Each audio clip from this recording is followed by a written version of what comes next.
Hello, good morning. Depending on where you're at,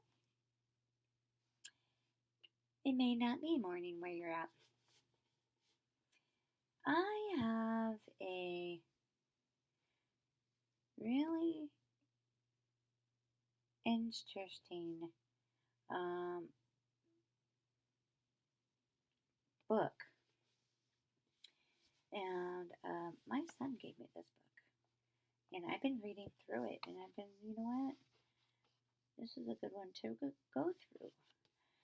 It is called Wild at Heart, um, and it is a kind of like more for young person, young young guy, but it's it's catchy, and I wanted to read it because it is a good book to read, and I wanted to get into it. Um, Discovering the Secrets of a Man's Soul. It's a New York Times bestseller. John Eldredge, a author of Walking with God and consultor of the captivity. Anyway, I'm gonna read some and see where we go. First one is Wild at Heart. That's the first chapter. I ran a little bit. Had my bookmark in there. Okay, chapter 1. This one comes from the Proverbs 27 and 19. The spiritual life cannot be made stubborn. It is always frontiered, and we who live in it must accept, even rejoice that it remains untamed. A man's heart reflects the man. That's Proverbs 27:19. All right. Well, at least I am the surrounded by the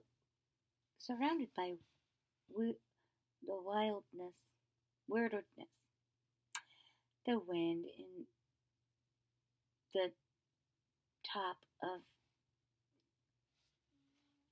the pine behind me, the sounds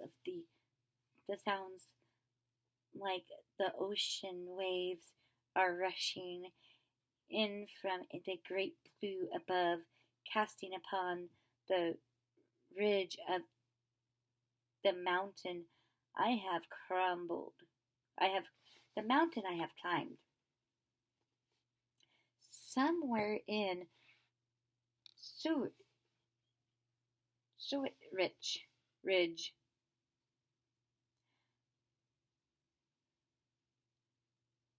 Sawridge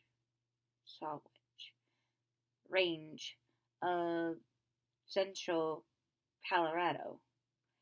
Spreading out below me the landscape of a sea sagebrush for miles after Lonesome Mile, Zune Grary memorized it as a purple sage. But most of the years it's more of a silver gray.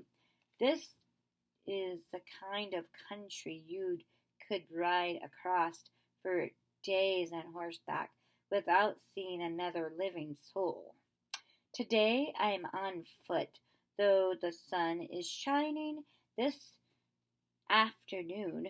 It will not warm above 30 here near the continental divine, and the sweat I worked up climbing this face is now making me shiver. It is late October, and winter is coming on in the distance, nearly 100 miles south by southwest. The San Jane Mountains are already covered in snow. The aroma of the plundered sage still clings to my jeans, and it clears my head as I gasp for air, in notably short, slippy at 10,000 feet. I forced to rest again, even though I knew that each pause broadening the distance between me and my girly still. The adventure has always been his. The thought of the track I find this morning was fresh, only a few hours old.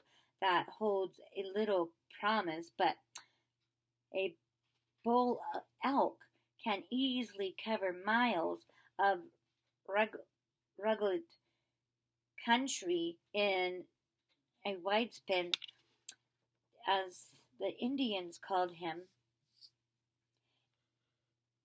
Is one of the most elf creatures we have left in a 48. They are the ghost kings of the high country, more cautious and worried than deer and more difficult to track. They live at higher elevations and travel further in a day than nearly any other game. But the bull especially seems to carry a sixth sense to human presence. A few especially seem to carry, a few times I've gotten close to the mountain, they are gone, vanishing silently into precipice grooves so thick you couldn't even believe a rabbit could even get through. It wasn't always this way. For centuries, elk lived out here on the prairies, grazing together on the rich grass, and in the vast numbers, the spring of 1805. Meriwether Lewis decided passing herds rolling about in thousands. He made his way in search of the Northwest Passages. At times, the curious wondered so close he could throw sticks at them like Blanc dairy cows blocking the road. But by the end of the century westward extensions had exlifs hiding out in timberland like outlaws until heavy snow forces them down for the winter. If you could seek them now, it is on their terms in forbidden hunts well beyond the reach of civilization. And that's why I came, that, and why I linger here still, letting the old bull get away. My hunt, see, you see, actually has a little to do with elk. I know that before I came, there is something else I'm after. There in the out here in the wild, I am searching for even more exclusive prey, something that can only be found through the help of the wilderness. I'm looking for my heart. Wild at heart. This is the account of the heavens and the earth, and they were created when God, the Lord made the earth and the heavens, and no scrubs of the field had yet appeared on the earth, and no plant of the field had yet sprung up for the Lord.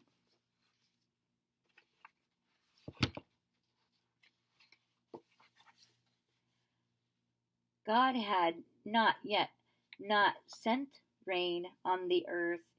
There was no man to work on the ground, but streams come up from the earth and water the whole surface of the ground. The Lord God formed